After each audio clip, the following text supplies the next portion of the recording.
The Iranian army is not really part of the theocratic regime. They're very different from the Revolutionary Guards, and they played a very pivotal role in 1979 when, indeed, the Shah was drummed out of Iran, but there was not clarity about what would happen. A month or two later, Ayatollah Khomeini returns from France, and within months, they set up a referendum on whether the Iranian people want a theocracy, and it was completely faked. And 99% supposedly voted in favor, and the catastrophic result lies before us in ruins. The army enabled that because they were timid. I have no doubt the army regrets having allowed that to happen. Now, many revolutions that we consider to be revolutions were actually in a one way or another military coups. I've seen that personally in Romania in 1989 and in Egypt in 2011.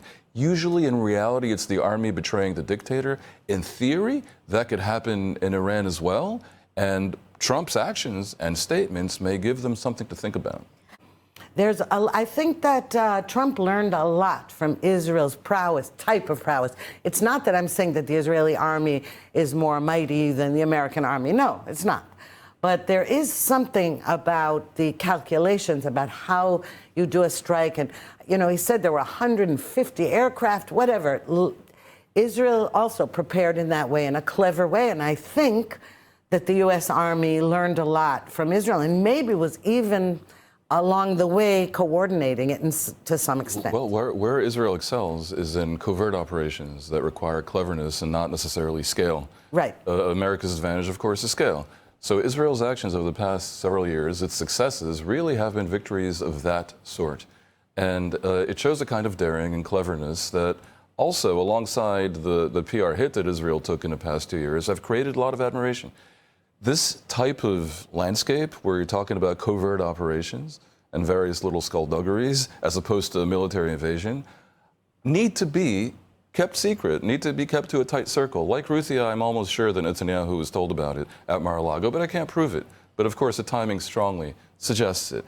And Trump would be right in saying such an action, as opposed to seeking approval for a military invasion, can't be one where you advise Congress in advance. Of course it cannot be. I assure you that Netanyahu did not advise the Knesset about the beeper operation with Hezbollah. So let me ask you this. You know, even former Defense Minister Benny Gantz is calling on us to take advantage of this opportunity and to carry out some kind of attack inside Iran or to help with the regime change. Do you think that time is right for an attack? And if we would attack Iran right now, especially the growing ballistic missile arsenal, which we know is actually the greater threat than the nuclear arsenal right now, what would that look like? Would it be done with U.S. collaboration? Do you have a vision for that? I don't think Israel or even the U.S. should explicitly engineer a regime change. What they should be doing is, A, realizing regime change is extremely desirable, B, seeking to seize the moment if indeed the time is right, which it looks like it is, and then doing it in ways that look like, and indeed really are, from the ground up. And you can do that because there is so much real grievance and dissent in Iran. The opposition in Iran, the sentiment towards the opposition is very strong. The support even for the Crown Prince Pahlavi is very, very strong. The military, as I say, is very wobbly, and the Revolutionary Guard probably just wants to preserve their economic interests, which is a case of complete and total corruption. So I would say some combination of working with the factors and strengthening the factors, combined with maybe pinpoint strikes at the right time on symbols of the regime, could really, really go a long way, not only in causing it to crumble and maybe causing Khamenei to seek asylum in Moscow, which would be a wonderful symbolic thing, but also to correct the mistake of June, because in June, the thing you're suggesting should really have been done, and at the very least, after the U.S. joined the assault and put paid to the nuclear program, because it really did, with the airstrikes at the end of the war, the U.S. should have presented Iran with surrender terms, which would have included a complete disavowing of any further meddling in the region with jihadist militias all over the place, undermining these Arab countries. That should have been non-negotiable at that point when the regime was supremely weak and was about to collapse anyway. Instead, Trump, impetuous and impatient and eager to declare victory, walked away from the whole thing. I think if he knows anything, he knows that was a mistake, and this would be a chance to correct it. Symbolism matters in such cases in history. just like the last major symbol was Ayatollah Khomeini returning on a plane from France. If Khomeini flees Iran, the chances that regime survives are very, very low, much lower than the chances that Chavismo can survive the abduction of Maduro.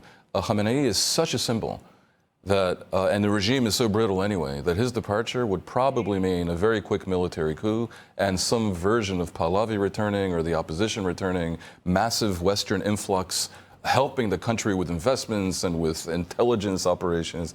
I think that would be the end. So it's not so fast that he's going to do this, but it's possible and it should be encouraged. So behind the scenes, every maneuver should be done to encourage that one thing to happen, the flight of Khamenei. The Jewish people have always had to live by the sword, and I don't think that's ever going to change. There are breaks, pauses in between the need to fight. Every post-war is a pre-war for the Jewish people, and so that's the pessimistic thing I can say. Optimistically, I think things are moving in a better direction, yes.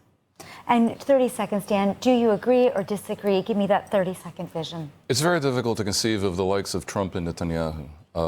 Trump being a supporter of Putin, essentially, as the good guys on the world stage. But sometimes history works in strange ways. To channel Iran's own rhetoric, if Venezuela was the small Satan, then Iran is the big Satan. And if 2026 sees a change in Iran, then maybe we can even hope for a change in Russia, and that is a whole new world. And then even I will say that Trump deserves credit. Wow, well, a lot of Satans, but hopefully we can move towards something and then better. We'll open champagne in the That's studio. right, and we'll have a l'chaim. So unfortunately, we are out of time tonight, so we'll have to wait for that glass of wine next week. But I really want to thank all of our guests for being here, Dan and Ruthie.